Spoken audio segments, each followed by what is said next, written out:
Disneyland is special, sometimes indescribably so. The Disneyland experience is unlike any other theme park experience you'll have anywhere in the world. And that includes comparing it to other Disney theme parks. It's just different. Disneyland is special. And today what I want to do is show you 5 attractions that I feel like, in my opinion, for me, best describe, best define that Disneyland experience. And we'll maybe even throw in a little bonus attraction there at the end. We're going to start in Tomorrowland, and we're going to start at Space Mountain.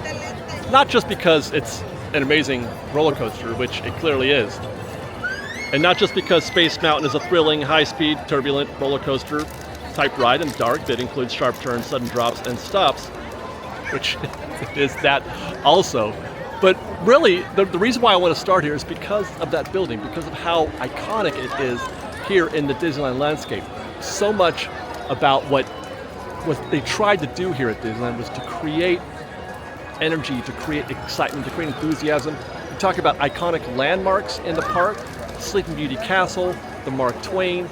Space Mountain is one of those. When you come to Tomorrowland, that mountain is majestic against all other images here in the Tomorrowland landscape.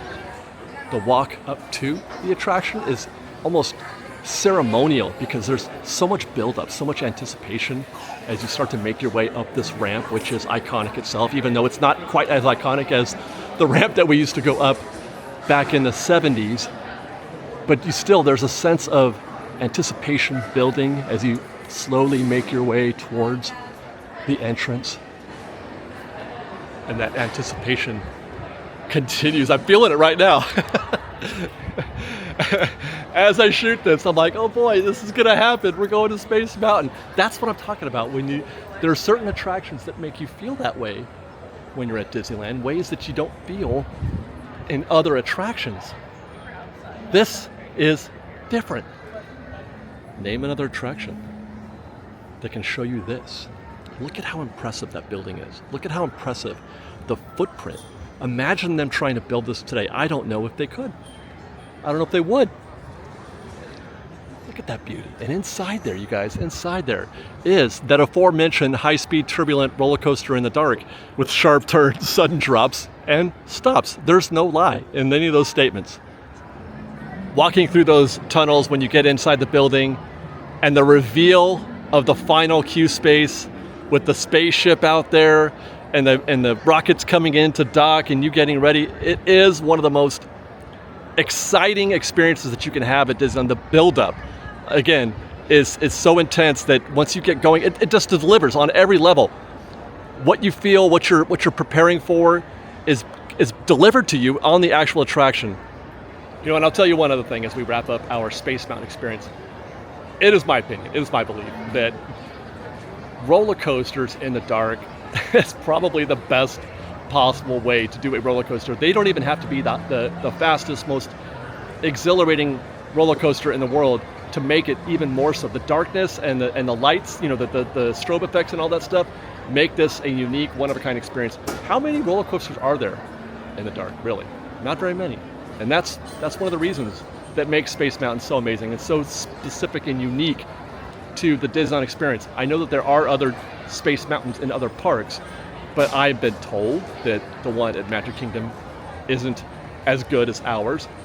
The Disneyland Paris one I've heard is pretty exceptional, but nothing, in my opinion, is going to beat the original. And it's the reason, I think, why they have had such a hard time figuring out what to do with Tomorrowland. People want a new Tomorrowland, but you can't do a new Tomorrowland without keeping old Space Mountain. And that is an issue. That's why I think there's a real chance that Tomorrowland is going to stay just like it is, or very close to what it is in the near future. Our next stop obviously requires no introduction.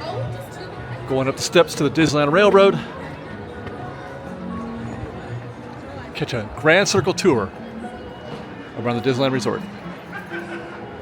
My love for the Disneyland Railroad is well documented over the course of a decade or more of doing this show on Fresh Baked, and the reasons are many and varied.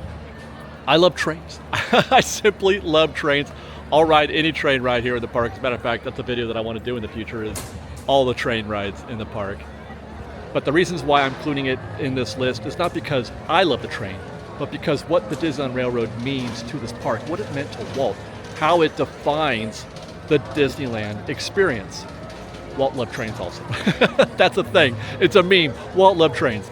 And every iteration, every time that Walt thought about building a theme park, building some kind of place for families to take their kids and enjoy themselves in a place that was different from amusement parks, every iteration included a train that went around the park. And that had its genesis, as I've discussed in other videos, its genesis in Walt's love of model trains. And then, we wanted to build sort of a model train at scale in life.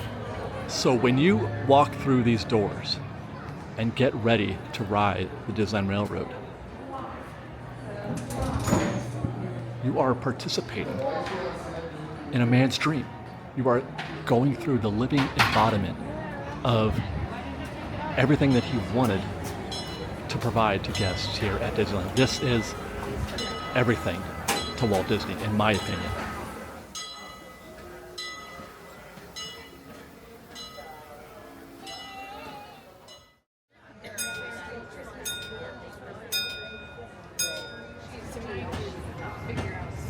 Welcome aboard the Disneyland Railroad. We're embarking on a grand circle tour of the Magic Kingdom. We'll be stopping at New Orleans Square, Mickey's Toontown, and Tomorrowland. Full of them. Here in Critter Country, you can join Winnie the Pooh, Tigger, and other. As we leave Toontown Depot, we get a real nice view of the happiest land of them all, Fantasyland.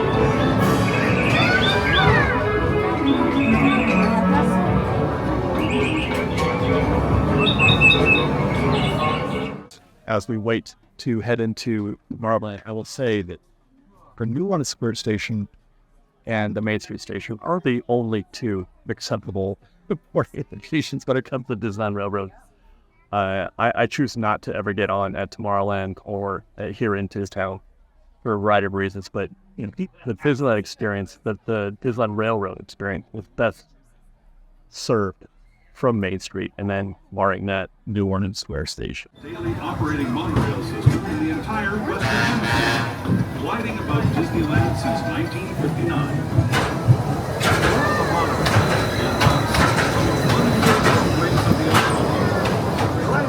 Make our way to Main Street, please. Remain seated until the train has completely stopped at the station.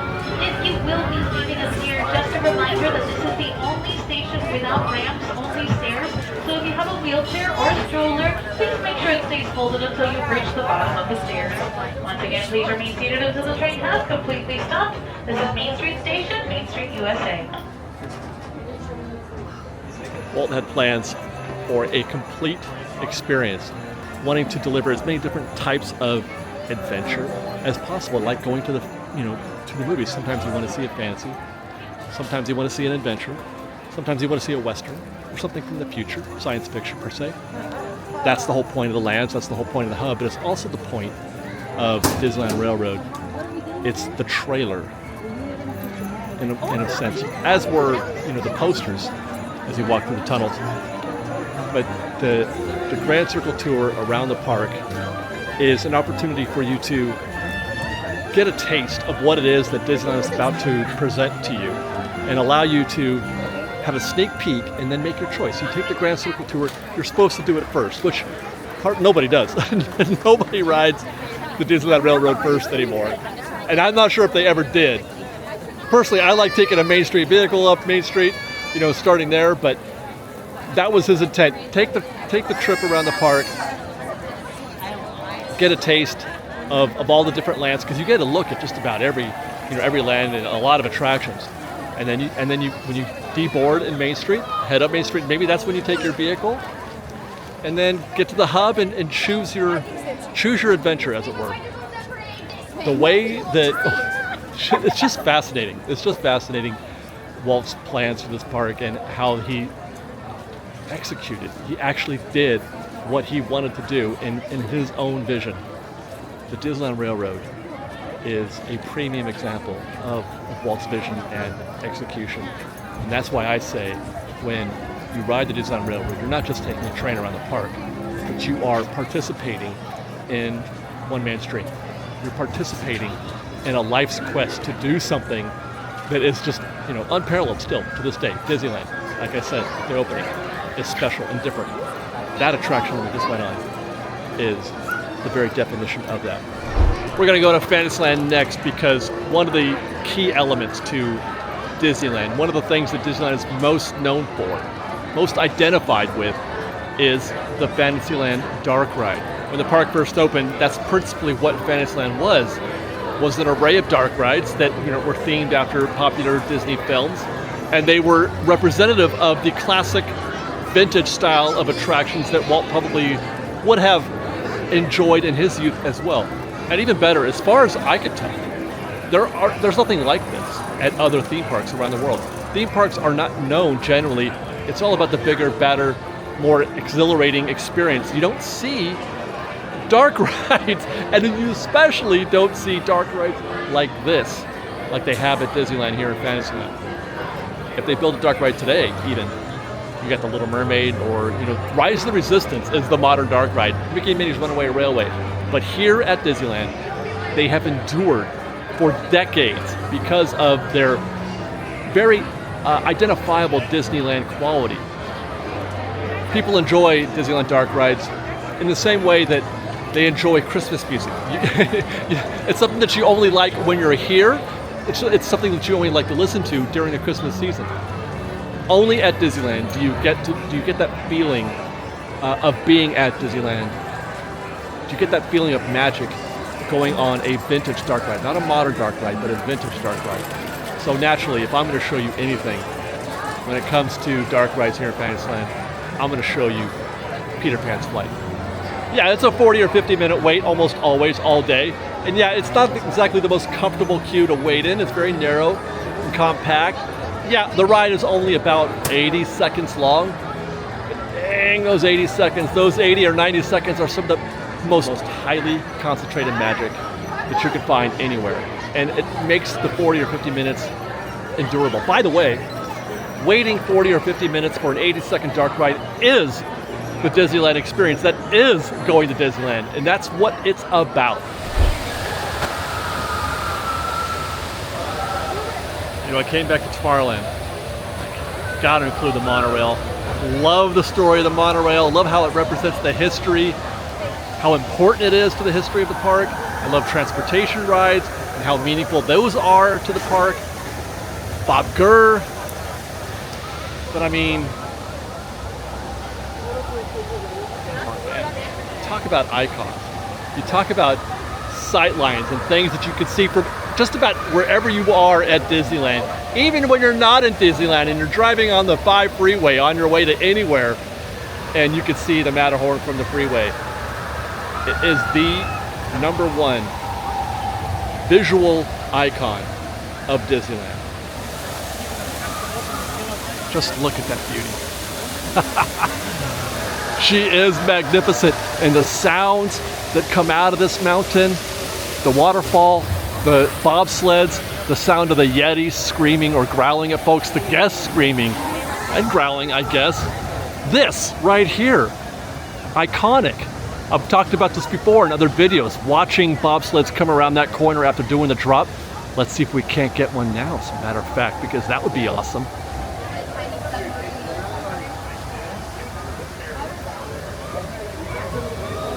There's one. Everybody's happy. Matterhorn makes people happy. Makes me happy. Now, there are going to be some who's going to say, no, I can't do the Matterhorn. It's too rough. It's too bumpy. It hurts my back.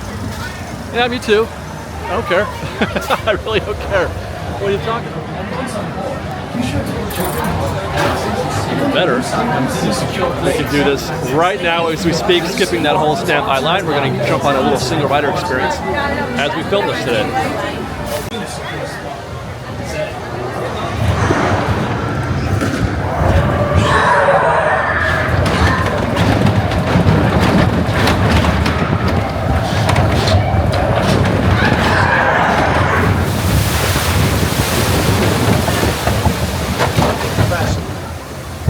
ser sentados, por favor. And of course, one of the most epic, iconic safety spiels in the entire park. When you talk about, you know, defining Disneyland, I don't think you can get any more definitive.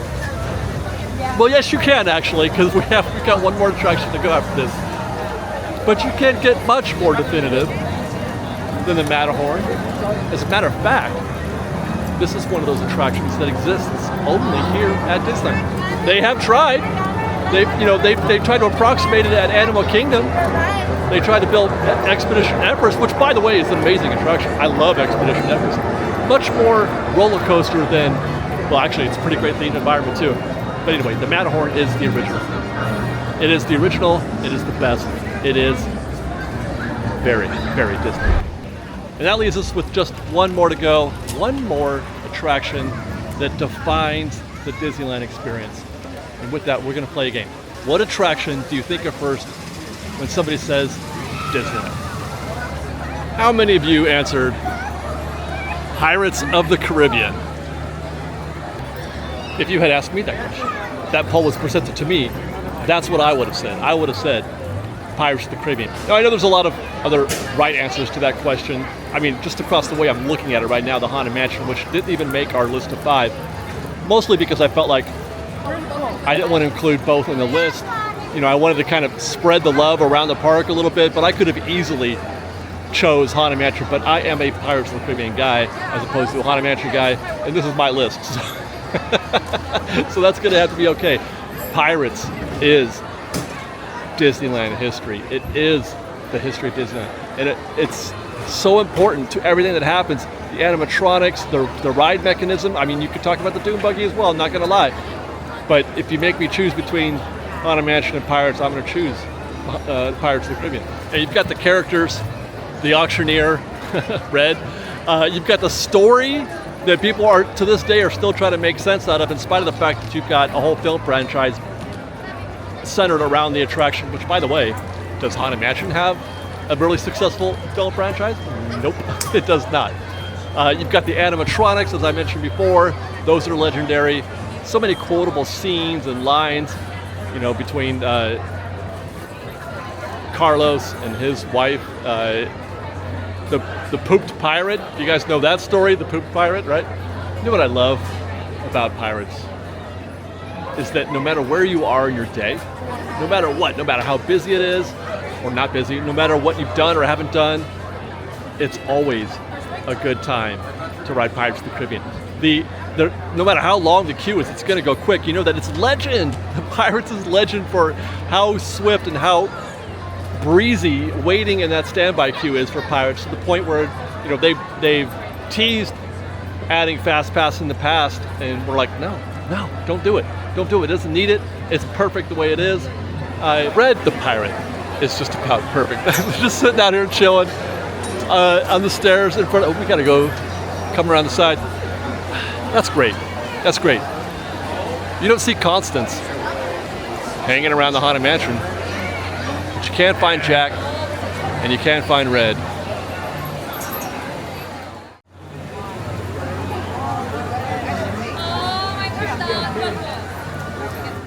Well, that was fun.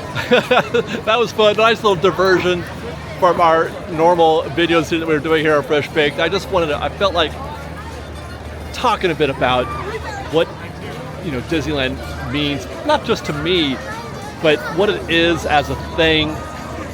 So much happening around the parks these days, so much happening in the news and in the world. And often I like to remind folks that Disneyland doesn't care about any of that. Disneyland is an experience and a place entirely unto itself.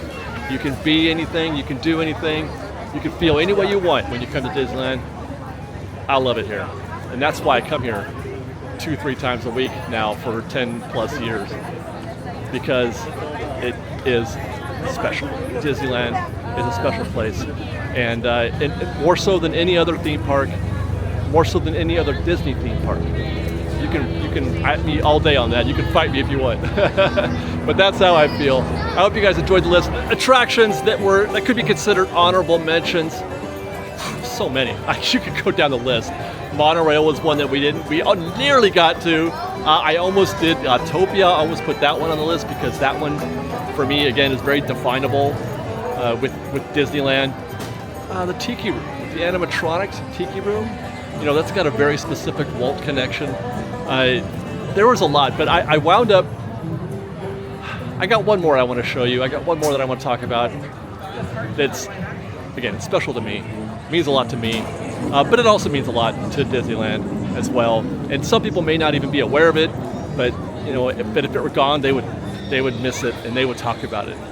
And that's the Main Street vehicles, and specifically, I'm talking about this right here, the omnibus.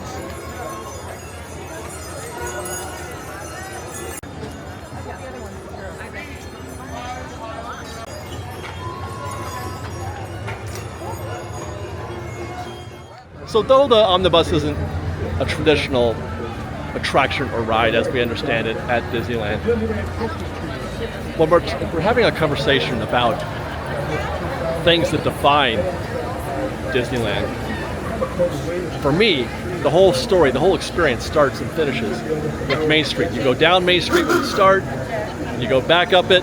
Well, I should say you go up Main Street when you start, and you come back down when your night is over or day. Actually, the best way to experience Main Street on the omnibus is on the top deck in that front seat. Skipping the omnibus, or even just any Main Street vehicle, is criminal in my estimation. I feel like it doesn't get appreciated enough, and that's why I wanted to add it here at the end of this episode to ask everybody to just give a little bit of love. If it's not the omnibus, then you know, the fire truck or the horse-drawn streetcar or even the horseless carriage, which seems to always be like the least favorite of all the four, but it's still wonderful. I love Main Street. I love the omnibus. It is the definition of Disney list. I feel really good about that list. You know what else? I feel really good about Disneyland. I feel really good about being here today and doing some of my favorite attractions and talking about that with you, expressing myself, expressing my love for those attractions and my love for Disneyland. Something that we need to do more of in the world these days. More Disneyland, more love, more Fresh Baked. I hope you guys enjoyed. Follow us on Instagram at _FreshBaked, on Twitter at Fresh Baked Disney, that's Fresh with no E, and on TikTok at Fresh Baked Disney. If you like our show and want to show you support, please do consider joining our Patreon campaign at patreon.com/FreshBaked. Otherwise, thanks again for watching, everybody. We love you. Be safe out there. Be kind to one another. Fresh Baked.